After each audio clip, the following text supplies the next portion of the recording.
फिरायला जातात तर मग त्यावेळेला घरातलं वातावरण पाहून त्याला ताण व्हायला लागतो घरच्यांना.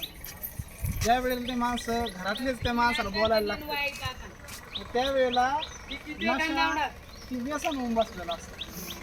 त्यावेळेला त्याचा त्रास घरच्याला सगळ्यात जास्त झालेला असतो.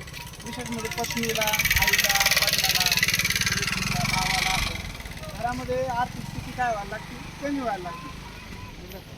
साहजिकच आहे की प्रत्येक जणाचा आई ही असेल घरामध्ये सांगण्याचा भाग कुठेतरी याच्यामध्ये दाखवतो. आणि जर आपल्याला व्यवस्थित करायचं असेल एखाद्याला सोडायची इच्छा असेल आपण आम्ही तुमच्यापर्यंत आलो किंवा सांगणं गरजेचं आहे आम्हाला की बाबा हे असं आहे या ठिकाणी आहे आणि मूक होते. त्याच्यामध्ये 8 दिवस व्यक्ती तिथे राहू शकते. आपली राहणं खाणं पिणं फ्री, रुपये गरज नाही, उपचार पण फ्री, तपासणी फ्री. हां तर ह्या ठिकाणीच म्हणजे खूप लांब नाही. बरेच जण काय करतात आपल्याला माहिती असते की ह्या गावाला किंवा शहरामध्ये कोणत्या तरी ठिकाणी असते कोणाचं तरी नाव माहीत